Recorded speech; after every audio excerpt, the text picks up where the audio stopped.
This morning, we're going to talk about David and Goliath. And let's turn our Bibles to 1 Samuel chapter 17. That'll be our reading today, 1 Samuel 17. We are just going to talk about David and Goliath. It's not going to be a big fire-breathing sermon or anything. We're just going to read about David and talk about him. The story of David and Goliath is a very powerful story. Let's just get right into it. 1 Samuel chapter 17.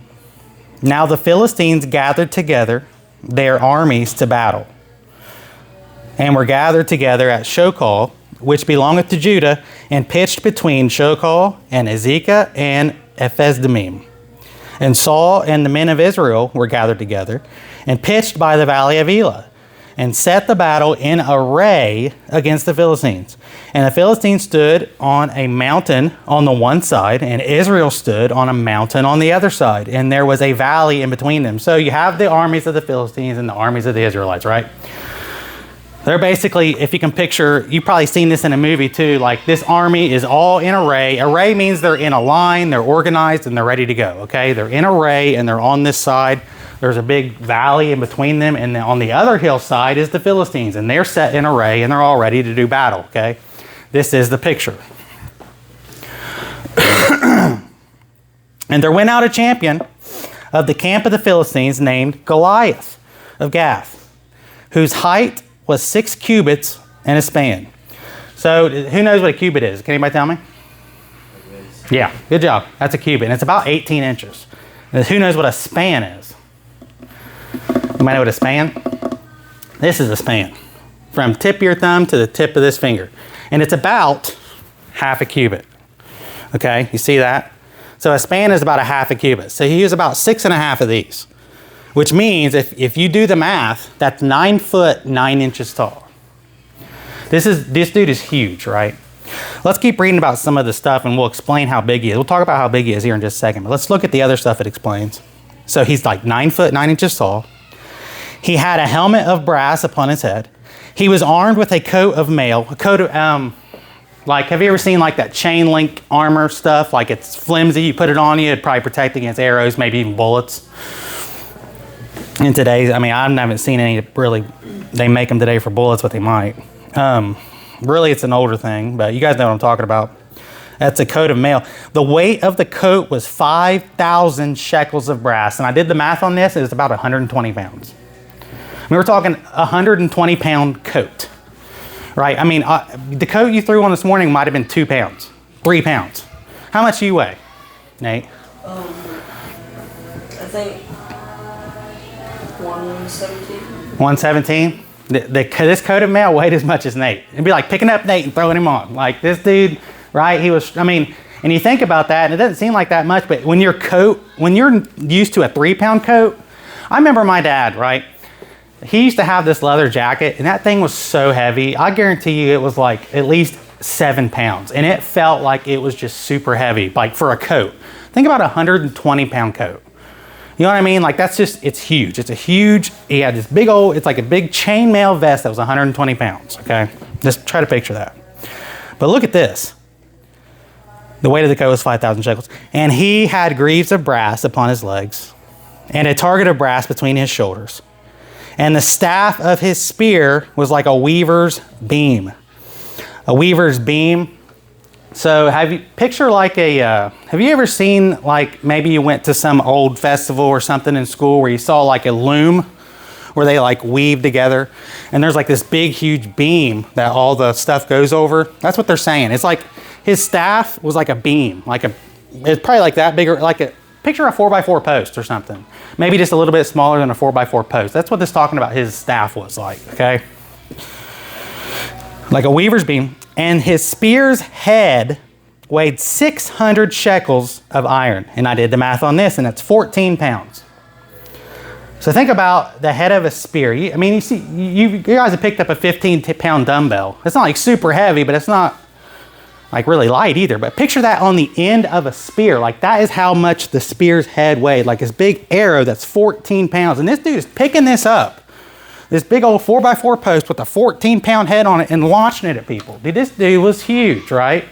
9'9". I mean, He was probably proportional. This guy looked like a monster of a guy. Now we talked about this before. Giants weren't 30 feet tall, 40 feet tall.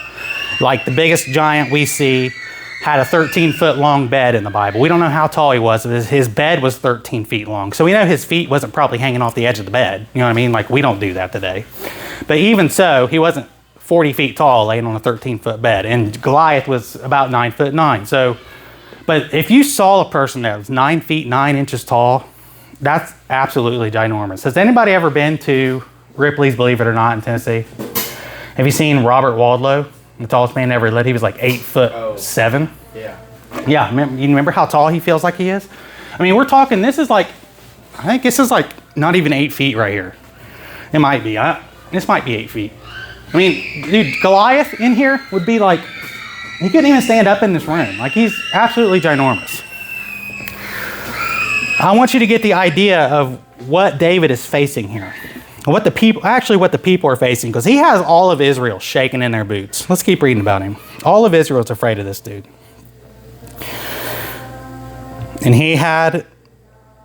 And one bearing a shield went before him.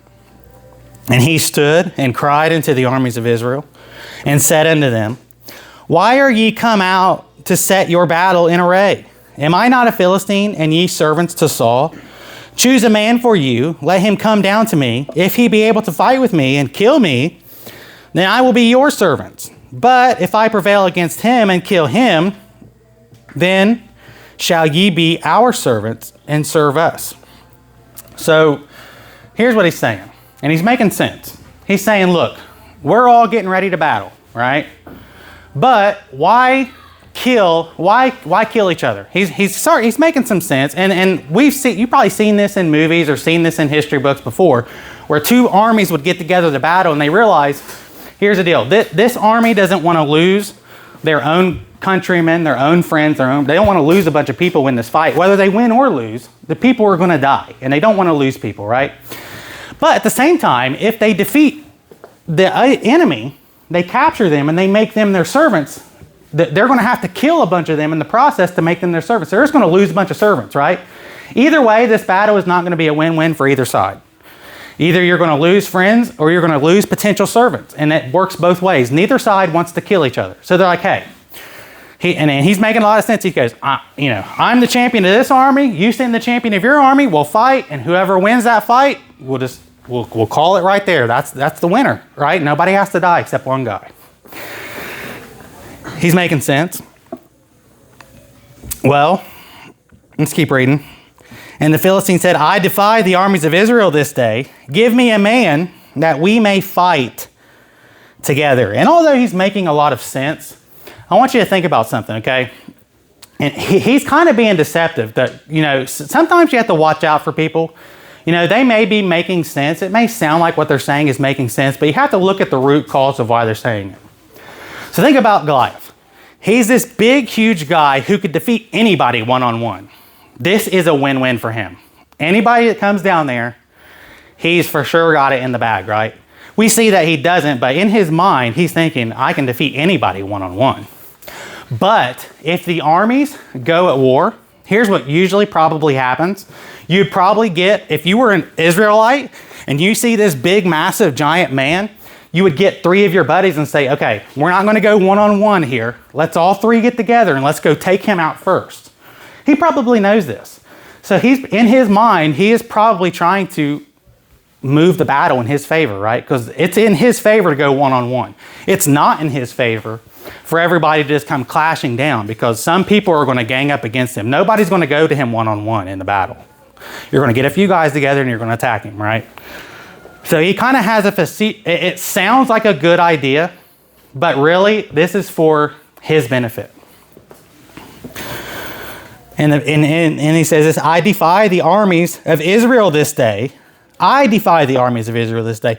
All the armies of Israel, though, his mental games he's playing with them is working. They are shaking in their boots. They are sore afraid. And we'll see here in a minute. Let's keep reading before I get too far. When Saul and all Israel heard those words of the Philistine, they were dismayed and greatly afraid. You see, they're shaking in their boots. He's playing these mental games saying, look, I defy all the armies of Israel. Look, you're not going to be able to defeat us.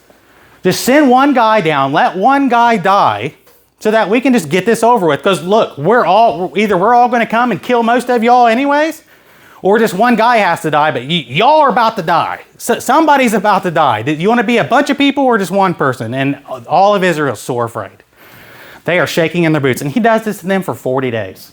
For 40 days, this goes on, and all of Israel is just scared plumb to death. Now, obviously, Goliath is a leader in this battalion. What should have happened was Saul should have got up off his throne, came down, and fought Goliath, his own. Saul, as you remember, Saul was a bigger guy himself. Remember back in, when it starts talking about Saul, just a few chapters earlier, he's head and shoulders above all the people. Saul's not a little dude. I mean, he's no Goliath by no means, but he's not a little guy himself. That back in this day, the kings and the leaders were the guys that led people in the battle. And we saw David was this type of a leader. When they went to battle in future chapters, David was always at the head. David was always leading him in the battle. David, they would come back singing the praises of David and how he killed 10,000 men, and he was just this great warrior. David was a leader who led the fight by being out in the front lines fighting himself, right?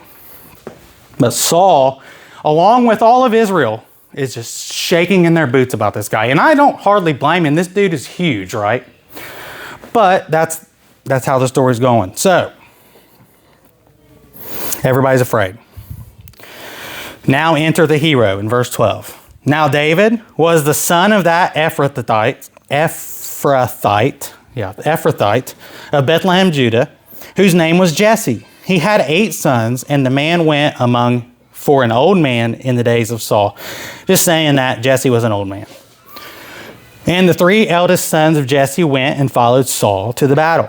And the names of his 3 sons that went to the battle were Eliab, the firstborn, and next unto him Abinadab, and the third Shammah.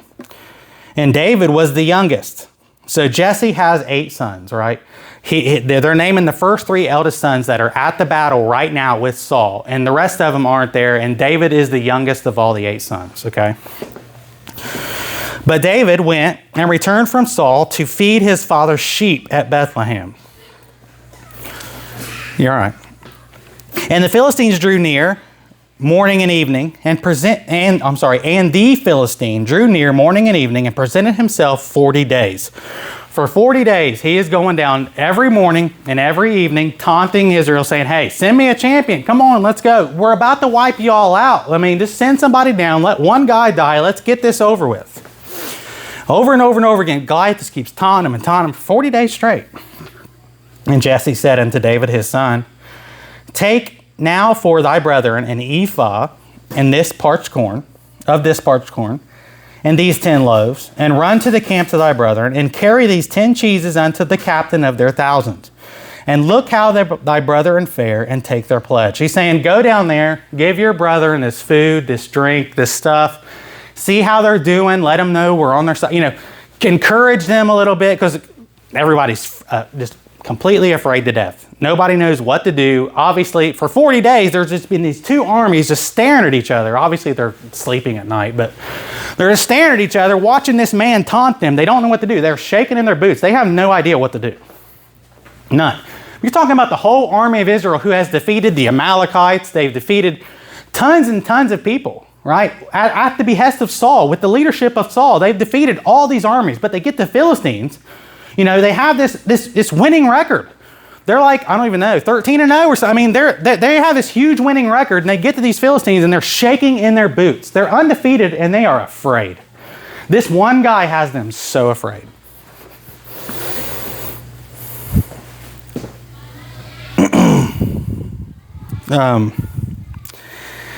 Yeah. Where was I at? Returned, feed out in the evening, present himself. Okay. He takes them. He sees how his brothers are doing. Now Saul and they and all the men of Israel were in the valley of Elah fighting with the Philistines. They're all lined up, and it's just about over, right? I think the Philistines have had enough at this point. They're not sending anybody down. Goliath probably does not want this to happen. He probably still wants to do the one-on-one thing, but I think all the Philistines are okay. And Israel, too, they're like, okay, we've just been standing here forever. We've got to do something. None of us are individually brave enough to go down there. I think we're all just going to have to just charge. And the Philistines are thinking the same thing. Like, this has gone on long enough. Nobody's going to face this guy one-on-one. We're just going to have to start wiping him out. You know, both sides are like, okay, we're just going to have to get this over with. We're at an impasse here. Nothing is working. Now Saul... fighting with Philistines. And David rose up early in the morning and left with the sheep this is an important part too. And David rose up early in the morning and left the sheep with a keeper. Remember that. And took and went as Jesse had commanded him. And he came to the trench as the host was going forth to fight and shouted for the battle. For Israel and the Philistines had put the battle in array, army against army. I mean, that they're about to go. They are all lined up and they're getting ready to fight. This one-on-one thing isn't going to work. Everybody's too afraid. They're about to go at it, right? It's about to be a big, huge bloodbath for somebody, for both sides, or who knows how this is going to turn out. But Israel is still just shaking in their boots afraid, okay? And David left his carriage in the hand of the keeper of the carriage and ran into the army and came and saluted his brethren. And as he talked with them, behold, there came up the champion, the Philistine of Gath, Goliath by name, out of the armies of the Philistines, and spake according to the same words he's been saying for 40 days and 40 nights, right? And David heard them. David heard what Goliath... Listen, David is just a young boy at this time. He's just a young guy, okay? And he hears what Goliath is saying. And it makes him mad. It ticks him off a little bit. And all the men of Israel, when they saw the man, fled from him and were sore afraid. And the men of Israel said, have ye seen this man that has come up? Surely to divide Israel is he come up. And it shall be that the man who killeth him, the king will enrich him with great riches, and will give him his daughter, and will make his father's house free in Israel. Basically, his father's house free in Israel, he ain't going to have to pay taxes, right? You know, we're kind of like indebted to the government. Like if we, nobody really owns their house anymore, right? If you don't pay your taxes, the government will come and take it. You know, people think that they own their house and they've paid off their mortgage and this belongs to me. No, it really don't. Because if you don't pay your taxes, watch the government come take your property, right? And this is kind of an allusion to the fact that Israel, before this, God had set up a system of judges. Remember the story of Samson? Samson was one of these judges, okay? And everything didn't go perfect because people aren't perfect. But here's the thing. God had a great system called a system of the judges. God didn't set up this idea of having a king. He wanted judges to rule over Israel, and he had a certain way that it needed to be done to work out in all the people's favor. Well, Israel starts looking around and they're like, well, this nation has a king and they're doing real good. And this nation has a king and they're doing real good. We want a king. We don't want to be this way. We don't want to be your way, God. We want to be like this nation and this nation that has a king. Look how well they're doing. It's working out for them. We want a king. God says, no, you need to do what I'm telling you. Well, eventually they won't shut up. So he says, fine, you want a king? Here, I'll anoint you a man that's a king. And then he picks Saul. And at this time, Saul appears to be a great man of God. He's head and shoulders above all the people. He has the Spirit of the Lord in him. He has even preached sermons. Like this man was a prophet. He was a great warrior. He was somebody that people looked up to literally and physically. Like he was the man.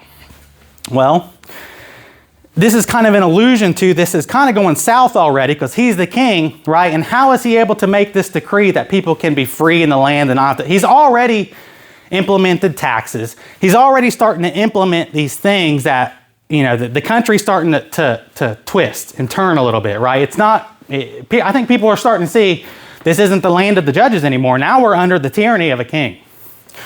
And this kind of starts, this is just the first allusion to that. I don't want to get too deep into that, but I just kind of wanted to point that out.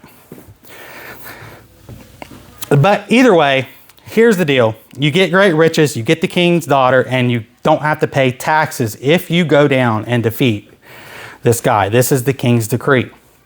David hears this. And the people answered him after this manner, saying, so it shall be done to the man that killeth him. And Eliab, his eldest brother, this is David's oldest brother, heard when he spake unto the men. So David is speaking unto these men saying, hey, what's going on here? And they're like, hey, this guy has called out one person to fight, and the king said anybody who goes down there and kills him is going to get this, this, this, and this. He's like, oh, really? So, and then his oldest brother hears David talk in this conversation. And this is what he says. And Eliab's anger was kindled against David. He gets mad at him. And he said, why camest thou now hither? And with whom hast thou left those few sheep in the wilderness? He starts picking him apart, right? He's saying, hey, what are you doing down here? And by the way, don't you have a job to do? Aren't you supposed to be out watching the sheep? But remember, David left his sheep. Remember I said to remember that?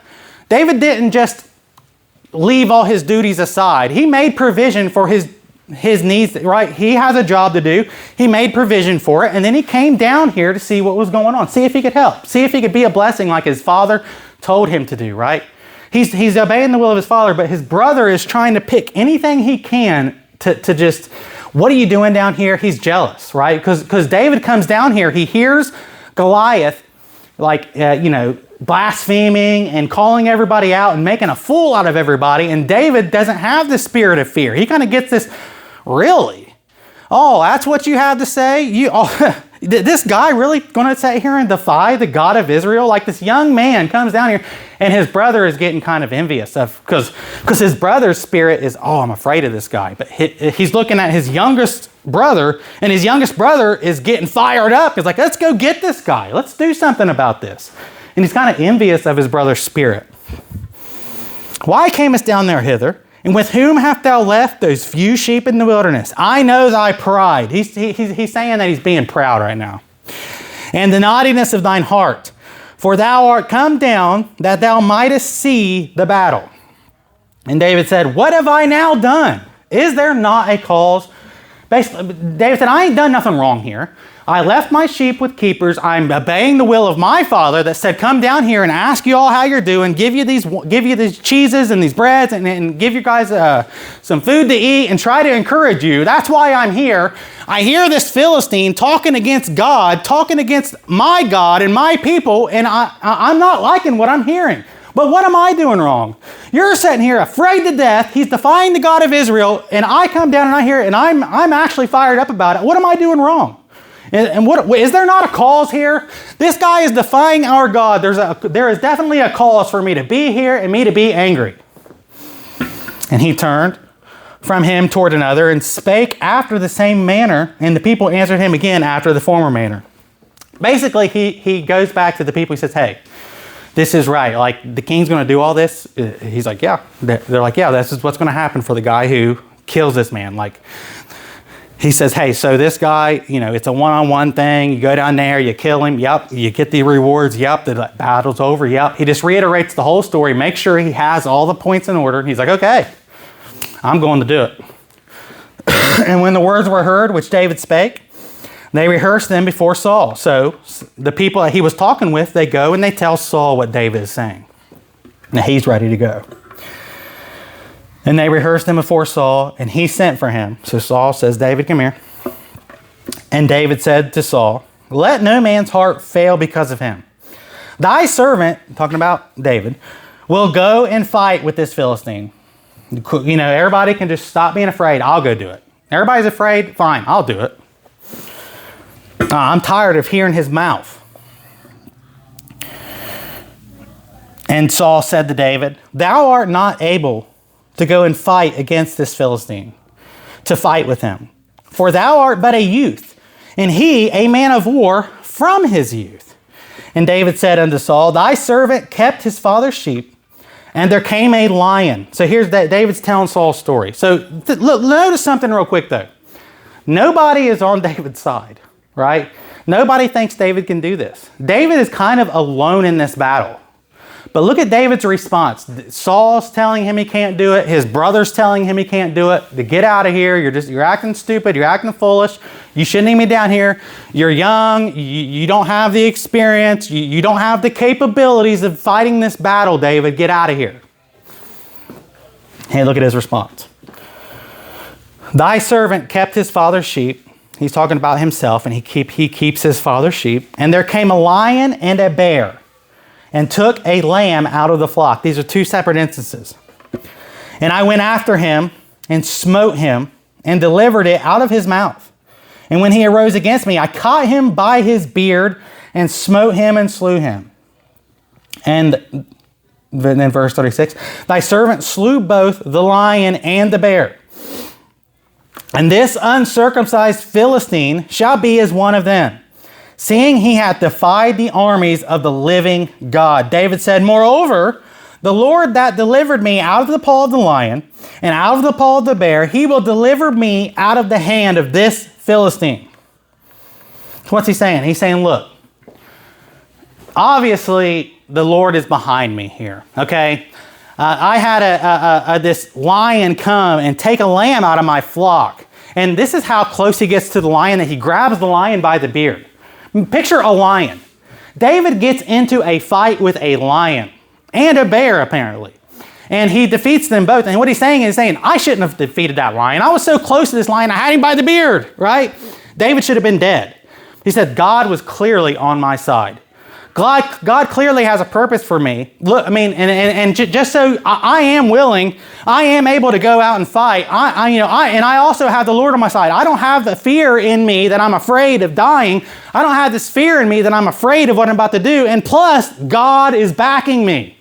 It is clear and evident. God is on my side. I am about to, watch what I'm about to do. I'm going to go destroy this Philistine.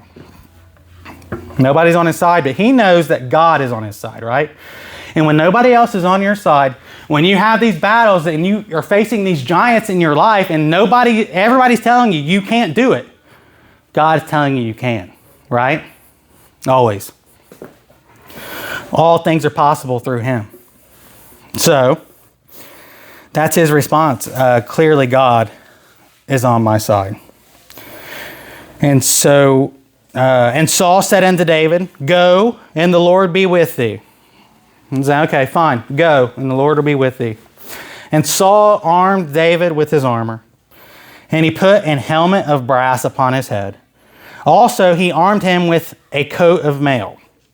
And David girded his sword upon his armor, and he essayed to go. I mean, he stopped from going, for he had not proved it. And David said unto Saul, I cannot go with these, for I have not proved them. And David put them off from him. Here's what's going on. So Saul says, fine, you're going to go.